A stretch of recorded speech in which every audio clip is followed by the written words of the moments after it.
और हमारा जीवन, कक्षा 7, पाठ 6, वायु की गतियाँ। आप निम्न वायुदाब तथा उच्च वायुदाब के विषय में पढ़ चुके हैं। गर्म वायु वाले क्षेत्र में निम्न दाब तथा ठंडे वायु वाले क्षेत्र में उच्च दाब पाया जाता है। वायुदाब और हवा के चलने में गहरा संबंध होता है।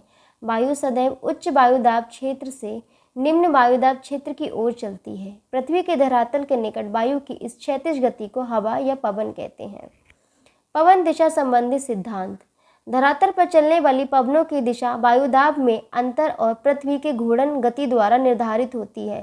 पृथ्वी के अपनी धुरी पर पश्चिम से पूरब घूमने के कारण ही पवनों की दिशा में विक्षेप मुड़ना हो जाता है। पवनों की दिशा में परिवर्तन लाने वाले इस बल को विक्षेप या कोरियालिस बल कहते हैं।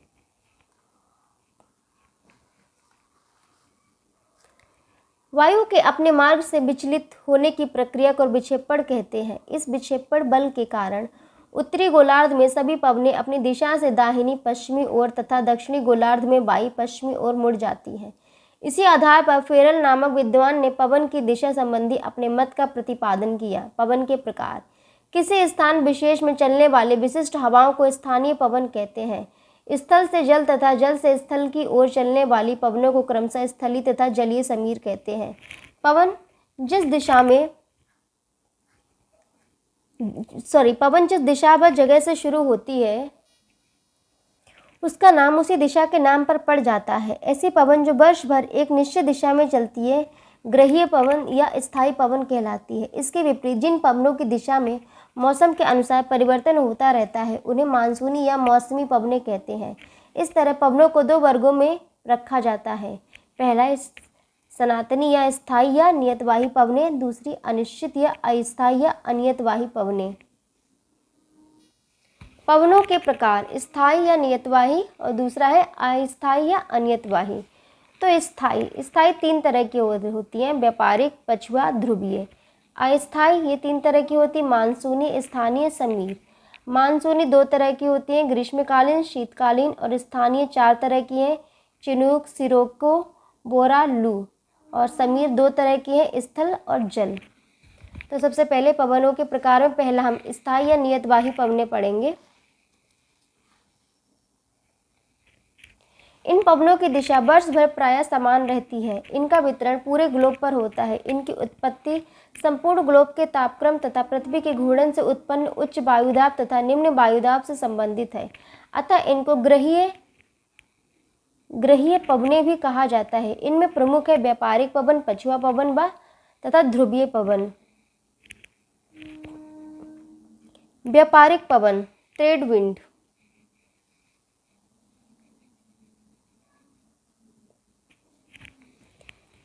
अयनवर्णी या उपोष्ण उच्च वायुदाब से भूमध्य रेखीय निम्न वायुदाब की ओर व्यापारिक पवनें चलती हैं। इनकी दिशा नियमित होने के कारण प्राचीन काल में व्यापारियों को पालयुक्त जलयानों के संचालन में सुविधा होती थी, इसलिए इनको व्यापारिक पवनें कहा जाता है।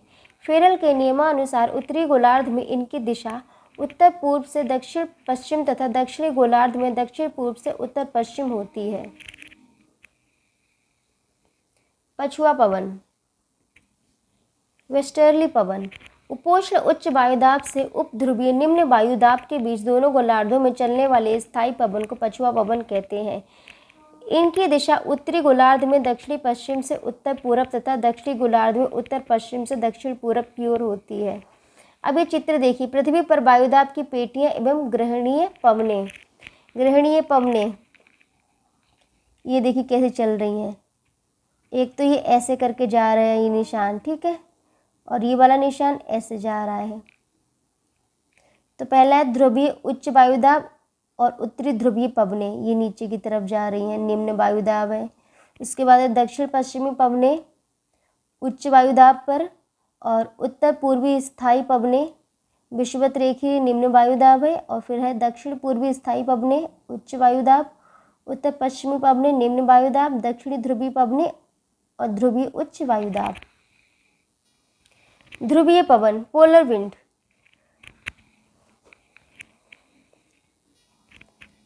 60 डिग्री से 65 डिग्री अक्षांशों के मध्य दोनों गोलार्धों के कम वायुदाब मिलता है। गोलार्धों में कम वायुदाब मिलता है। इसे शीतोष्ण कटिबंधीय निम्न वायुदाब कहते हैं। ध्रुवों पर अत्यधिक शीत के कारण उच्च वायुदाब साल भर बना रहता है। ध्रुवीय उच्च वायुदाब से शीतोष्ण उपध्रुवीय निम्न वायुदाब की ओर पवनें चलती हैं। इन्हें ध्रुवीय पवन कहते हैं। अब दूसरा प्रकार पवनों का, अस्थायी या अनियतवाही पवनें। मानसून पवनें, मानसून विंड। मानसून शब्द का प्रयोग उन पवनों के लिए किया जाता है जिनकी दिशा में वर्ष में 2 बार परिवर्तन होता है। ये पवनें ऋतु परिवर्तन के अनुसार अपनी दिशा बदल लेती हैं। एशिया महाद्वीप में ग्रीष्म ऋतु और शीत ऋतु के तापमानों में भारी विषमता पाई जाती है। तापमान की इस विषमता के कारण वायुदाब में भी परिवर्तन हो जाता है। इसीलिए शीत ऋतु में पवनें स्थल से सागरों की ओर तथा ग्रीष्म ऋतु में सागरों से स्थल की ओर चलने लगती है। सागरों से आने वाली पवनें आर्द्रता से भरी होती हैं, इसलिए ग्रीष्म ऋतु में भारी वर्षा होती है। इस ऋतु की पवनों को ग्रीष्म मानसून कहते हैं। हमारे देश में ग्रीष्मकालीन मानसून से अधिक वर्षा होती है। शीत ऋतु में ये पवनें स्थल से जल की ओर चलती हैं, अतः वर्षा कम होती है। नेक्स्ट है स्थलीय तथा सागरीय समीर, लैंड एवं सी ब्रीज। स्थलीय तथा सागरीय समीर मुख्य रूप से छोटे रूप में मानसून पवन की भांति होती है। इनकी दिशा में 24 घंटे के अंदर 2 बार परिवर्तन होता है। सागरीय समीर दिन में सागर से स्थल की ओर तथा स्थलीय समीर रात्रि में स्थल से सागर की ओर चला करती है। ये देखिए, समुद्र से स्थल की ओर और स्थल से समुद्र की ओर रात में, और दिन में समुद्र से स्थल की ओर।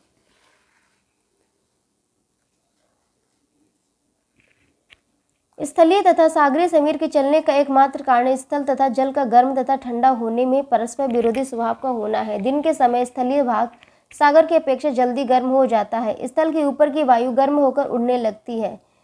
इससे स्थल पर निम्न वायुदाब क्षेत्र बन जाता है। सागर की ठंडी वायु स्थल के निम्न वायुदाब क्षेत्र की ओर चल पड़ती है। इसे सागरीय समीर कहते हैं। स्थानीय पवनें, लोकल विंड्स। किसी स्थान विशेष में प्रचलित पवनों के विपरीत स्वभाव में चलने वाले विशेष प्रकार की पवन को स्थानीय पवन कहा जाता है। इनका प्रबंध स्थान विशेष की धरातलीय बनावट से अधिक होता है तथा इनमें ऐसे गुण होते हैं उनको प्रचलित पवन से शीघ्र अलग कर दिया जाता है। ये पवनें गर्म, ठंडी, बर्फ से भरी, धूल रेत युक्त कई प्रकार की होती हैं। भारत की स्थानीय पवन का उदाहरण लू है। यह भारत के उत्तरी मैदान में मई से जून के महीनों में चलती है। विश्व की कुछ प्रमुख स्थानीय पवनें हैं चिनूक अमेरिका में, सिरोको इटली में, हरमट्टान सहारा मरुस्थल में, बोरा एड्रियाटिक सागर में, मिस्ट्रल स्पेन एवं फ्रांस, ब्लिजर्ड कनाडा एवं साइबेरियाई क्षेत्र आदि में। चक्रवात, साइक्लोन। आप गर्मी के मौसम में देखते होंगे कि अक्सर तेजी से धूल भरी आंधी या बवंडर आता है। इसी प्रकार चक्रवात होता है। चक्रवात उन चक्करदार पवनों को कहते हैं जिनके मध्य में निम्न वायुदाब तथा किनारे की ओर उच्च वायुदाब होता है। वायुमंडल में स्थानीय दशाओं के कारण भंवर उत्पन्न हो जाते हैं जो भयंकर झंझावातों का रूप धारण कर लेते हैं, जिन्हें चक्रवात कहा जाता है। ये विभिन्न प्रकार के होते हैं। इनका आकार 80 किलोमीटर से 300 किलोमीटर तक होता है। चक्रवातों में पवनें बाहर से केंद्र की ओर चलती हैं। इसमें पवनों की दिशा उत्तरी गोलार्ध में घड़ी की सुइयों के विपरीत दिशा में तथा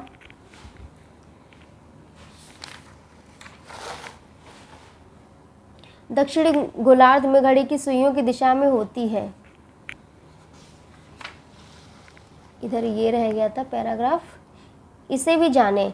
चक्रवात की गति सागरों के ऊपर तेज होती है। स्थलीय भागों पर पहुंचने पर इनकी गति मंद होने लगती है, इसलिए तटवर्ती भाग ही चक्रवातों से अधिक प्रभावित होते हैं। उष्णकटिबंधीय चक्रवात। उष्णकटिबंधीय चक्रवात पृथ्वी के उत्तरी और दक्षिणी गोलार्ध में 5 अंश से 20 अंश अक्षांशों के बीच अधिक होते हैं। भारत में बंगाल की खाड़ी से उत्पन्न चक्रवात पश्चिम बंगाल, ओडिशा, आंध्र प्रदेश व तमिलनाडु तथा अरब सागर से उत्पन्न चक्रवात गुजरात और महाराष्ट्र राज्यों के समुद्र तटीय भागों को अधिक प्रभावित करते हैं। हमारे देश के कुल क्षेत्रफल का 8% भूभाग समुद्री तूफान या चक्रवात से प्रभावित है। ये बड़े विनाशकारी होते हैं। इन्हें चीन सागर में टाइफून, मैक्सिको की खाड़ी में टार्नेडो, उत्तरी अमेरिका में हरिकेन तथा बंगाल की खाड़ी में चक्रवात कहते हैं। आप विश्व के मानचित्र पर चीन सागर, मैक्सिको की खाड़ी, उत्तरी अमेरिका तथा बंगाल की खाड़ी को देखिए। शीतोष्ण कटिबंधीय चक्रवात। ये चक्रवात 30 अंश से 65 अंश अक्षांशों के बीच दोनों गोलार्धों में आते हैं। ये आकार में अधिक विस्तृत होते हैं, परंतु पवनों की गति कम होने के कारण उष्णकटिबंधीय चक्रवातों की तुलना में कम विनाशकारी होते हैं। चक्रवात से बचाव। संचार माध्यमों द्वारा सूचना मिलने पर समुद्र के समीप मछली पकड़ने ना जाए। चक्रवात आने की चेतावनी प्राप्त होने पर समुद्र तट तथा नदियों के डेल्टा क्षेत्र से दूर सुरक्षित स्थानों पर चले जाएं। चक्रवात आने पर मकानों के ऊपर से टिन शेड उखड़कर उड़ जाते हैं, अतः दरवाजे और खिड़कियां बंद कर मकान के भीतर ही रहें। चक्रवात के कारण टूटे हुए पुल, भवन, पेड़ और बिजली के खंभे व तारों को ना छुएं एवं घरों की बिजली की लाइन काट दें। बाढ़ के पानी में ना जाएं तथा जहरीले जीव जंतुओं से सावधान रहें। चक्रवात आने की सूचना मिलने पर खाने की सामग्री व पेयजल सुरक्षित स्थान पर रख लें। खाद्य सामग्री को वाटरप्रूफ बैग में रखें तथा सुरक्षा के लिए गर्म कपड़े पहनें। प्रतिचक्रवात एंटीसाइक्लोन। प्रतिचक्रवात में वायु की दिशा चक्रवात के विपरीत होती है। इसमें केंद्र में उच्च वायुदाब रहता है और बाहर की ओर वायुदाब क्रमशः कम होता जाता है। इसमें पवन की गति धीमी पड़ जाती है, मौसम सामान्य हो जाता है। प्रतिचक्रवात की उपस्थिति चक्रवात की समाप्ति का सूचक है। तो ये पार्ट यहाँ पे ख़त्म हो गया। नेक्स्ट वीडियो में आपको इस पार्ट के अभ्यास क्वेश्चन आंसर्स देखने को मिल जाएंगे।